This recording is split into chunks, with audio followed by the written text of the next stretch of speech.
You're listening to In Network, Nordic's podcast series where we explore healthcare and technology with experts from around the globe. Hello, and welcome to the In Network podcast feature, Designing for Health. I'm Nordic's Chief Medical Officer, Dr. Craig Joseph. On today's episode, I sit down with Dr. Kit Delgado, Director of the Penn Medicine Nudge Unit. We talk about his work as an emergency room physician and a professor at an Ivy League medical school, what a nudge unit is, and what clinicians can learn from behavioral economics. We also discuss the tough questions that pediatricians must ask parents, how to utilize technology for injury prevention, and we focus on his work on the Penn Med opioid task force. Let's plug in.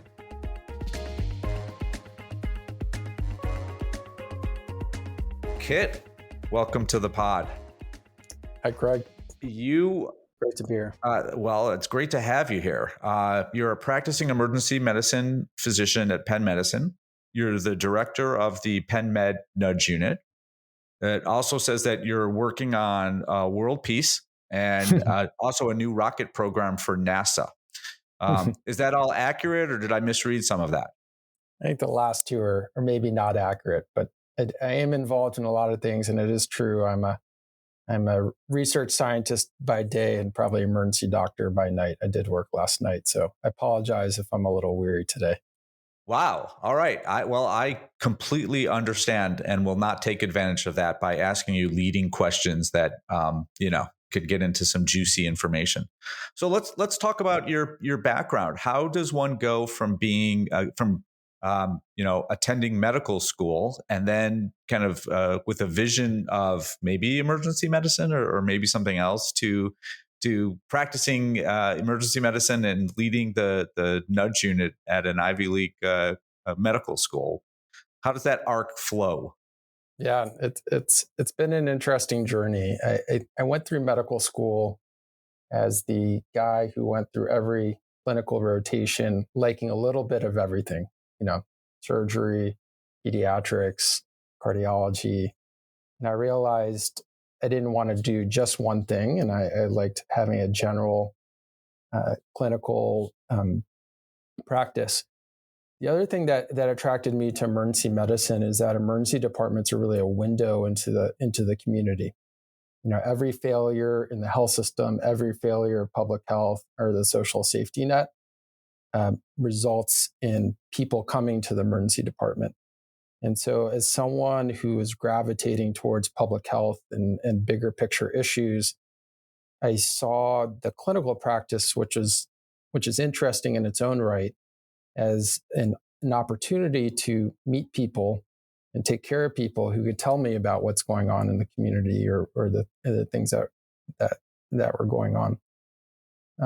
So I trained in emergency medicine, but I had an eye on doing research and affecting practice and policy. And therefore, I pursued a research fellowship after residency in health services research.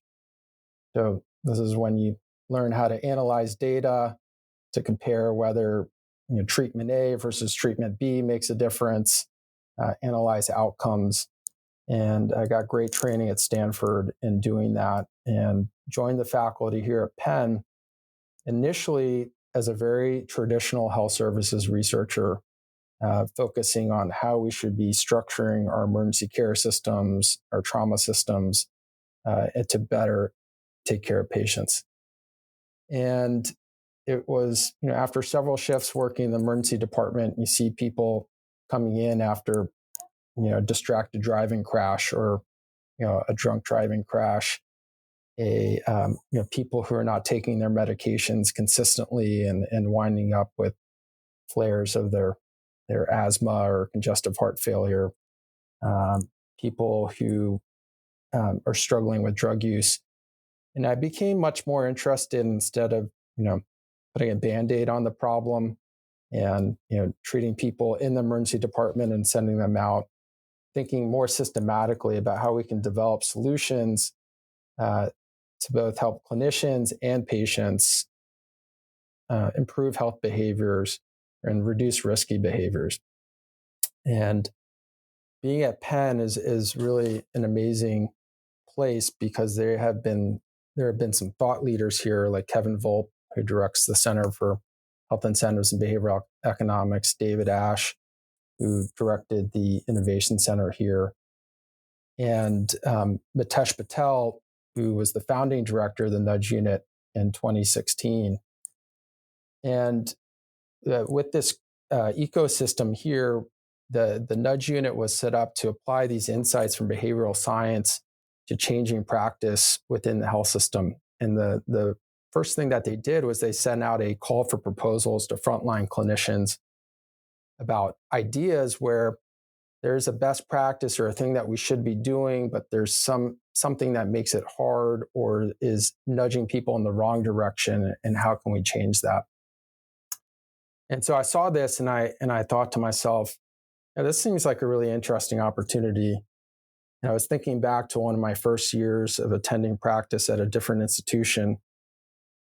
And the resident physicians who are supervising kept on bringing me opioid prescriptions for 30 tablets every time. So ankle sprain, 30 tablets, fracture, 30 tablets. And I thought, well, maybe the ankle sprain didn't need the opioid prescription, but why are they getting the same amount? And it turns out that the default number in the electronic health record when you typed in the order for the opioid prescription was 30. And you had to go in and reduce it to a more reasonable number every single time. And I said, we should be introducing default options for medication amounts that are much more in line with guideline recommended amounts. And so I proposed that, and it was selected as one of the first 3 projects that the Nudge Unit was supporting. Long story short, we implemented a default option for 10 tablets in our emergency department, which was consistent with guidelines.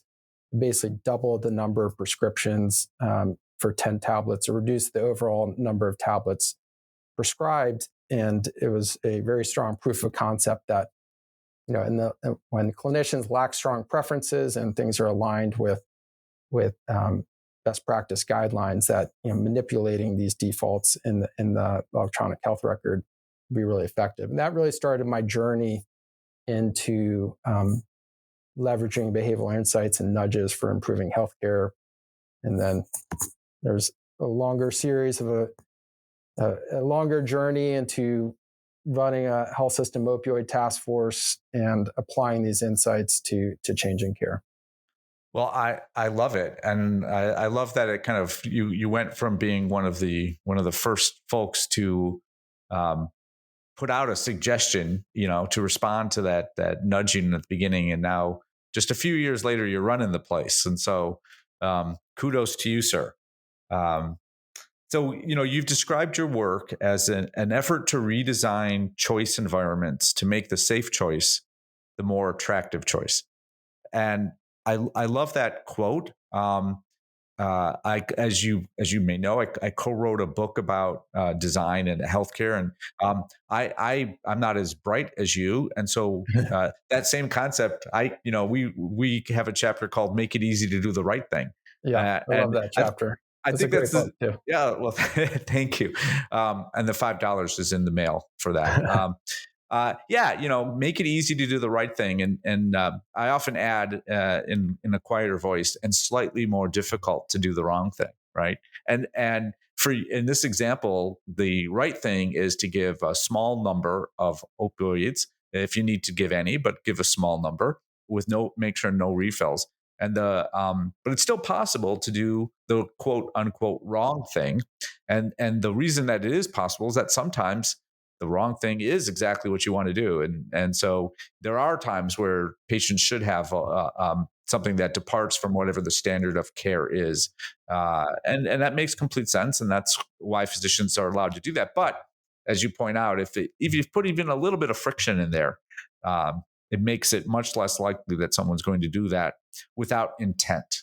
And I think that's what you're describing. Every resident coming to you with refills of 30, that they were not thinking that through. That just is what the electronic health record kind of popped in. So let's talk about, if you're willing, some more about that Penn Med opioid task force. This is one example of something that you've done. Are there other things where you've learned from behavioral economics and and your emergency medicine practice that help you to make opioids safer. It's been a scourge in this country, and sounds like we know it's getting better, but I think it's getting better because of in large part to work that you and others in this area are making. Yeah. This was work that we started back in 2016, which seems like a lifetime ago or several generations ago in the opioid epidemic. At that time, it was the diversion and misuse of prescribed opioids from physicians that was the big problem. And actually, the emergency departments weren't the biggest issue there because we were prescribing relatively low amounts. And one of my roles was in looking at the broader health system in terms of prescriptions that were coming out of the system and looking at our electronic health record data. And when I looked at the data, it was kind of interesting as an emergency physician. Sort of my clinical area had been focused in the emergency department, but when we were looking at the broader system, we were actually finding that for new opioid prescriptions, by far the biggest amount were coming from our surgeons and people like orthopedic surgeons. And so I used the data, and this is sort of goes along with one of our general approaches, but you're using data to sort of figure out where we should focus. And we reached out to one of the top prescribing surgeons, who's actually a really nice guy and very well-intentioned, who did a lot of ACL repairs and simple knee surgeries. And he said, I prescribed 30 for all my knee scopes and 50 pills from all my ACL repairs. And I'm sort of thinking, okay, we were just doing 10 pills in the emergency department. And it was very well-intentioned. He asked him, why? And he said, well, I don't want my patients to be in pain. I want them to go to my competitors or call in the middle of the night. And we're doing these surgeries to relieve pain. So he had all these, well-intentioned ideas. And using the behavioral insights lens, sort of realized, okay, I could be in one room in the emergency department prescribing opioids to take care of pain from a bad fracture. And in the next room, someone's coming in after an overdose. So I have that availability bias of seeing the consequences firsthand.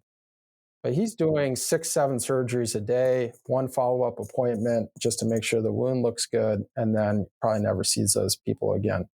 And so that was sort of the insight that they're sort of well-intentioned, addressing pain. And we said, how can we better understand this? And realized that they didn't actually have a guideline for how much should be prescribed. So we had a research assistant call all of his patients a week after surgery and ask, how many pills did you actually take? And the data were shocking. It's basically 30% took none. The average number taken was 3. And we showed that data, and he was like, wow, this is really bad. Yeah. And so I said, well, we're doing hundreds of different procedures. We got to come up with a guideline for everything. How are we going to do this? And so in collaboration with one of my colleagues here, Nisha Agarwal, who's really an expert in digital health, we pilot tested a text message chatbot.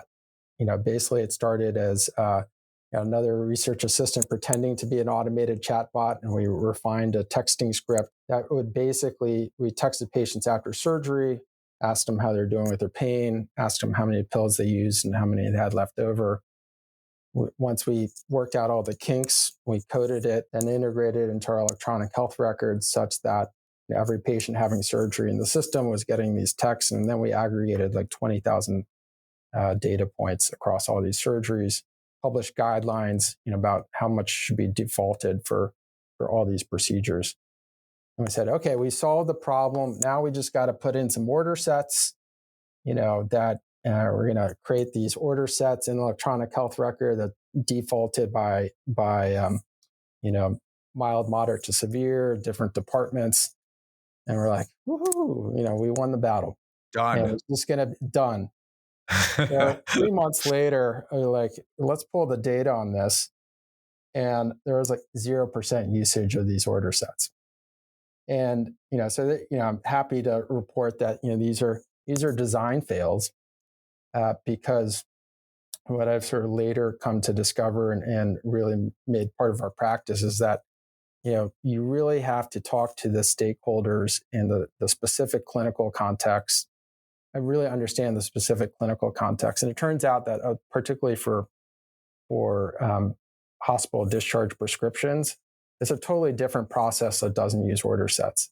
And so one big insight in our work is that user-centered design is so key, particularly in deploying nudges within a health system, an electronic health record, that you could come in flying in and say, we're going to take this shiny tool out of our toolbox and implement it, and it's going to work across every context. But in this case, it didn't work because the workflow is completely different. And had we done what we now do sort of consistently as part of our process, a very user-centered design where we co-design these things with the stakeholders, we wouldn't have spent all that time developing those order sets. So we went back to the drawing board with our surgeon and he said, if you showed people the data that people do just as well managing their pain if they got an amount within the guideline as opposed to outside of the guideline, that'd be very helpful. So we created some feedback reports that we sent to all the residents, the nurse practitioners, the PAs, showing that for how much they prescribe relative to their peers, and that if they prescribed within the guideline, that patients do just as well with managing pain as those who got above the guideline. They do just as well. We implemented that. It affected over 20,000 patients. We reduced the number of pills prescribed pretty dramatically.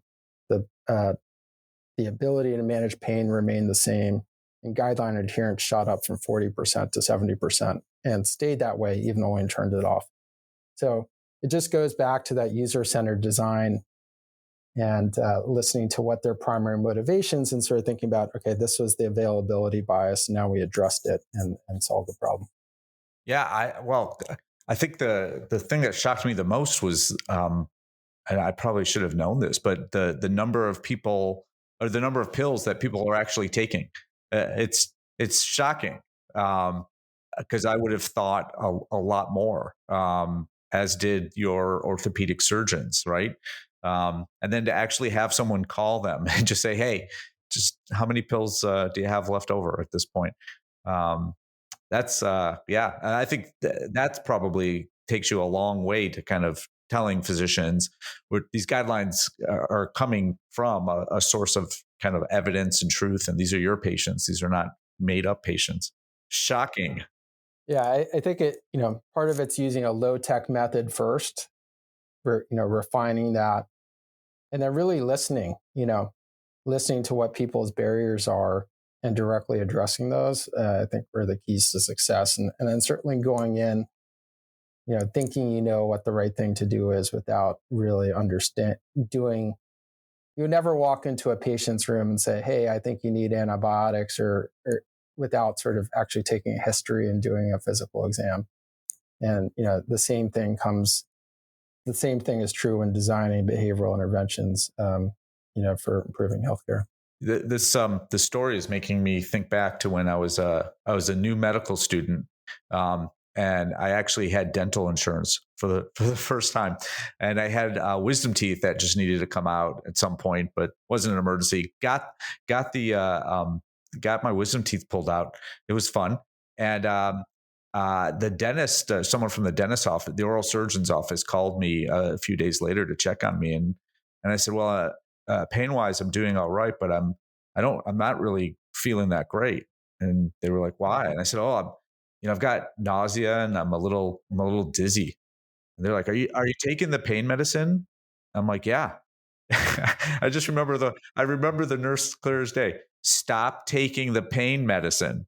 Right. She didn't say the word dummy, but it was implied. And there's side effects there that you don't think about. And I didn't even ascribe to the right thing. So I totally get it. And so workflow matters, having a brilliant idea, and it doesn't matter if you can't execute a change, and getting the right, in this case, users, getting the right people to talk about how they do things so that you can work with them to enact changes to make it easy to do that right thing once they agree with you on what that right thing is.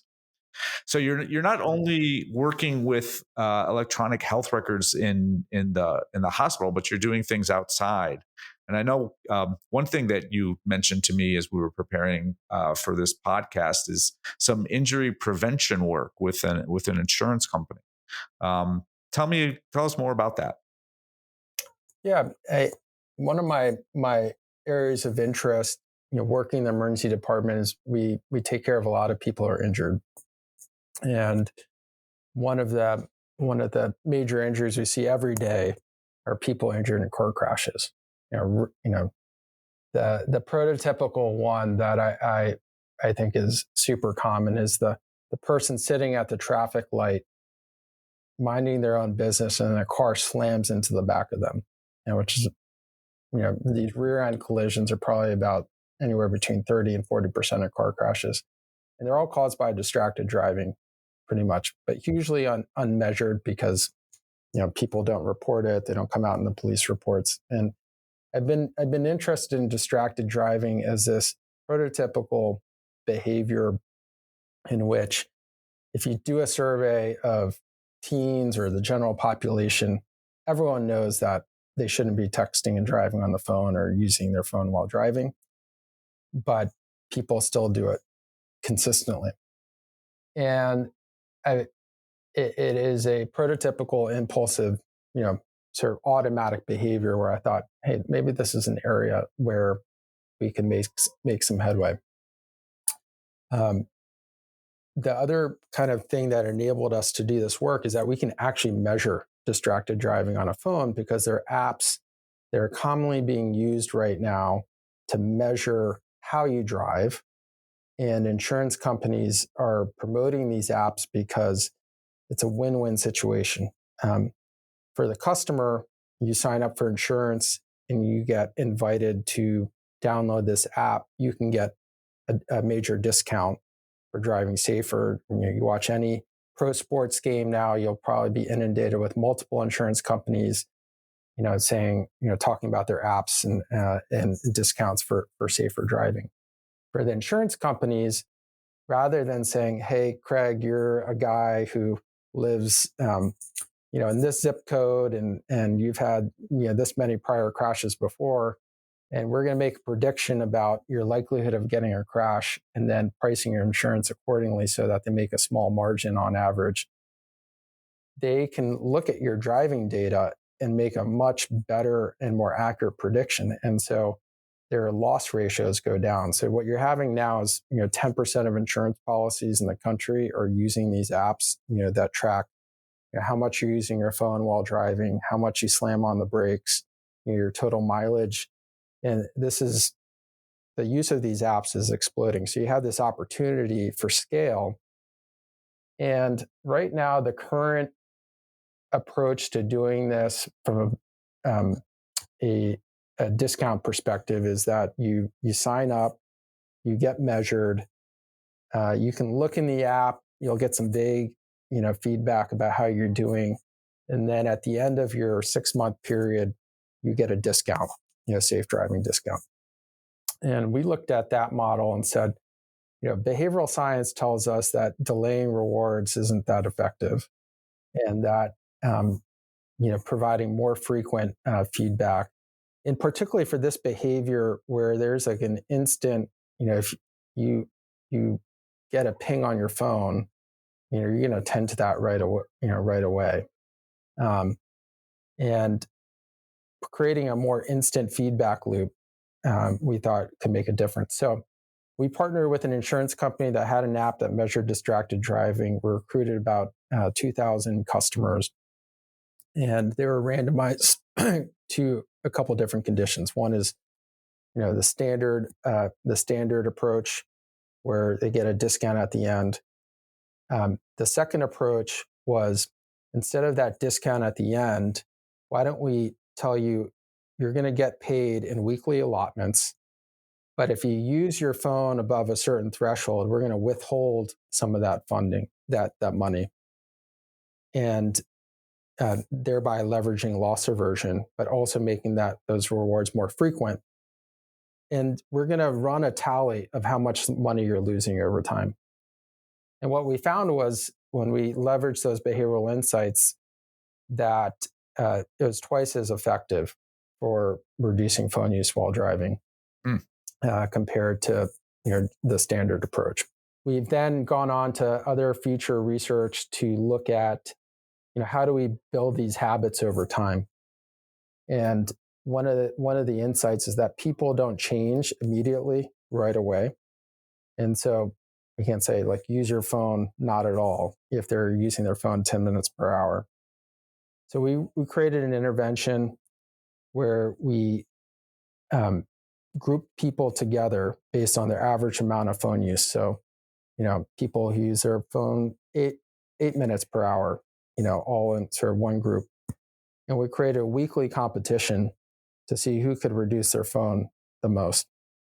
And then we also, instead of telling people not to use their phone, we provided tips and tricks for how to create sustained change and making it easier not to use the phone.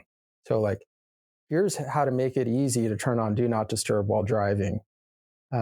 Here's create a commitment plan for, how you're going to not use your phone, or, if you need to use maps or music, how to do that, and kind of making it easy to do the right thing. And when we tested that compared to usual care, we found that intervention reduced phone use by 30%. And those changes were actually sustained when we turned everything off. So, a lot of this stuff is coming out soon, and but we think that we can make a lot of headway by applying behavioral insights to this emerging field.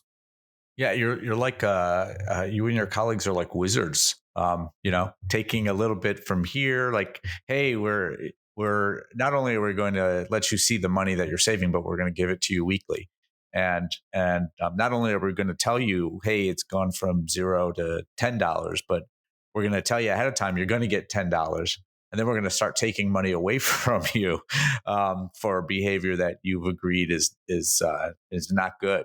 And most humans, myself amongst us, we deal much worse with taking our money away once we've decided that's our money than we do with not getting free money.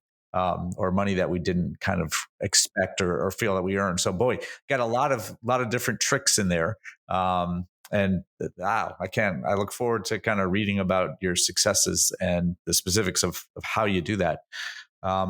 You're also working with not only injury prevention from motor vehicle accidents, but also firearm injuries. Tell us more about that work. Yeah, we've done some work, on the epidemiological side, highlighting the unrecognized burden of unintentional firearm injuries. If you just look at what's published out there, most of the data has to do with deaths, and of course, suicides, and then assaults are the most common causes of death. But what you don't see is that a major cause of firearm injuries coming to the emergency department are unintentional injuries. Most people survive, but it can be quite devastating, particularly for kids who pick up an unsecured firearm. So this kind of came up as an opportunity. There's been a lot of concern in health systems about workplace violence and people coming into hospitals or medical offices, upset, bringing firearms with them and taking it out on medical staff.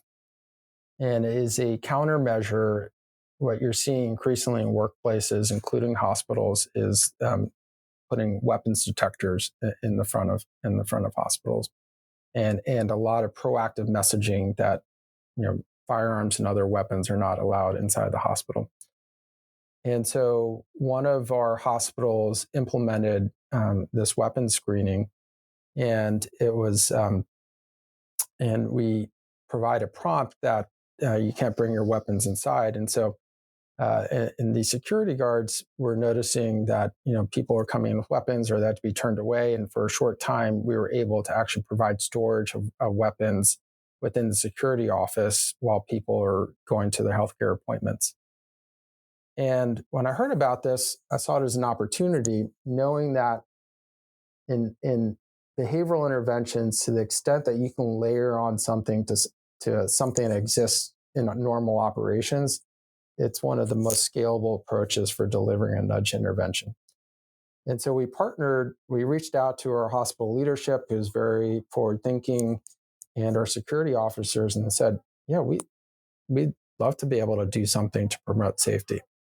So we created a brochure and some training, and actually started stocking cable locks that are able to secure guns, and actually had the security guards engage these patients and visitors in promoting firearm safety. So distributing firearm brochures and promoting cable locks. And, in a couple of month time period, we distributed hundreds of cable locks through this approach. And it's, something that, something like 30 or 40% of households in America have a firearm, and many people are traveling around with them. But we know from data that 30 to 40% of people also don't have their firearms secured at home.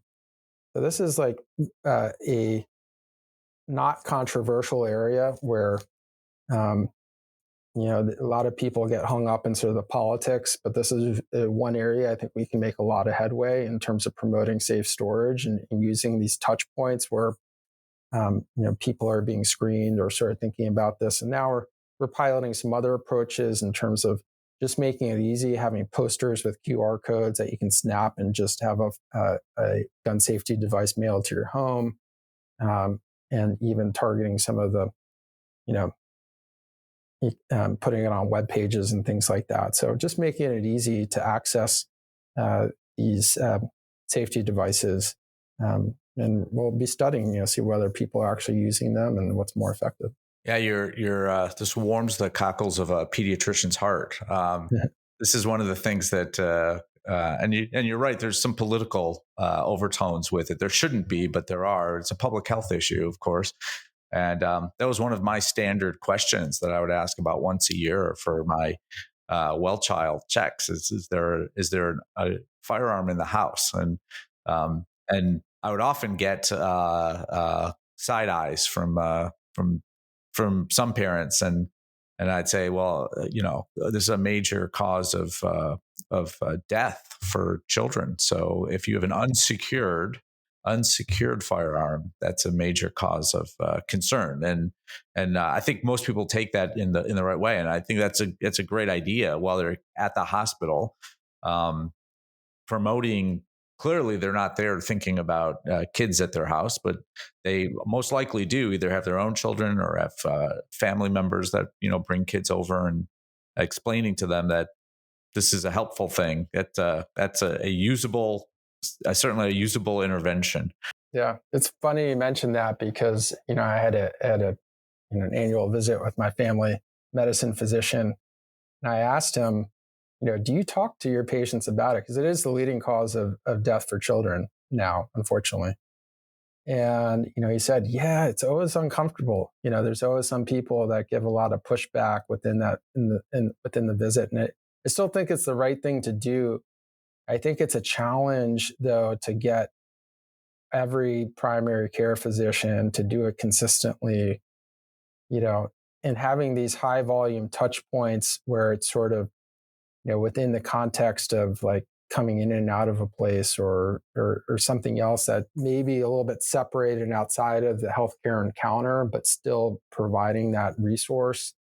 I don't know. I think it's an opportunity, and it makes it easier for people to get what they need. Yeah, well, for sure. And the way that I approached it, and I think this is not.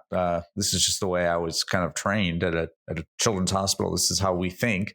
To me, this was part of my safety list of questions, right? And so, if for older kids who could ride a bike, it would be, does your child wear a bike helmet? Right. And other kind of safety questions. Do you have, if it's a baby, is the baby secured in the car? Do you have the car seat?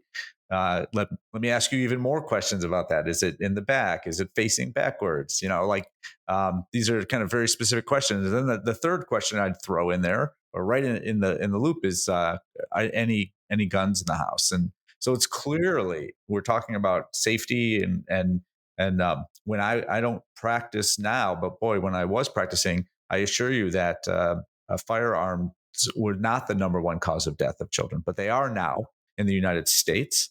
Let's go through the list of all the other countries where this is the number one cause of death in children. Okay, we're done with that list. That list is very short. It's got one country on it.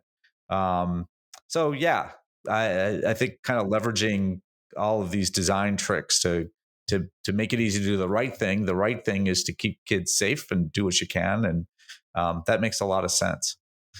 Well, Kit, we are nearing the end of our time together, and I wanted to ask you the question that I ask all of our interviewees on the podcast, and we like to talk about design and healthcare. And boy, we've hit both of those targets quite well today. Are there any things or workflows or processes or devices or apps that are so well designed that they bring you joy or happiness? Just whenever you're doing it, you're like, wow, this is a well-designed thing that I'm participating in, and it warms the cockles of your heart, as I like to say. Yeah, I had to think a little bit about this, but for me, it's not a specific app, but it's a class of apps. It's the parking apps. I loathe carrying around change for parking meters. And I also hated, refeeding the meter. And I just love that you can drive anywhere now where these exist, and type in a code. It just taps into your credit card, and your parking is done. So it makes it easy from a payment standpoint. But then you're off and doing your thing, and you can just look at your phone and see how much time is left on your meter, and then refill it. It just, I don't know, it makes me really happy. All right. Paying parking fees is what makes you happy. It's actually not probably paying not the parking fees. It just makes it easier. And I think it's a win-win. They probably make a lot more money, in their revenue. But for me, the pain of pulling change out of my pocket, or finding change, or going into a convenience store to find quarters to fill the parking meter, it's impossible. I think it's impossible nowadays. No, your point is very well taken. I have a big thing of change in my car for just such a purpose, and I'm convinced that it hasn't really been touched in years. And the only time it's going down is maybe some valet guy is taking a quarter or 50 cents sometime, but I'm certainly not using it any other way. Well, Dr. Delgado, thank you so much for spending time with us and talking about the Penn Med Nudge Unit and all of your work with it and outside of it. It's very much appreciated. Look forward to your scholarship in the future and helping us be safer and better users of technology and healthcare in general. So once again, thank you. Thanks, Craig. And just a very quick plug is that the Penn Medicine Nudge Unit is hosting our annual symposium, September 26th and 27th. Last year, we had over 220 people from many institutions across the country and across the world. I think this year will be even better. We have some great keynote speakers. And if you just Google the Penn Medicine Nudge Unit, you can find the conference page and registration on our site. And I will attest that it's a fine institution and a fine meeting. I went last year for the first time. It was terrific. I learned a lot. It was kind of shocking to be surrounded by hundreds of people talking about the behavioral implications that can be gained, for healthcare. So definitely would recommend that to anyone that's even remotely interested. Definitely you'll learn a lot and might meet some new colleagues as well. So thank you for that shout out. Definitely appreciate it. Thanks, Greg. Appreciate it. Good to talk to you. Thanks for tuning in. We hope you enjoyed today's episode. To learn more about Kit and the annual Penn Medicine Nudge Unit Symposium, click on the link in our show notes. Check back for more episodes of Designing for Health wherever you listen to podcasts or on NordicGlobal.com. Till next time, we'll see you in network. If you enjoyed this episode, please leave us a 5-star rating and a review. This helps others find the podcast as well.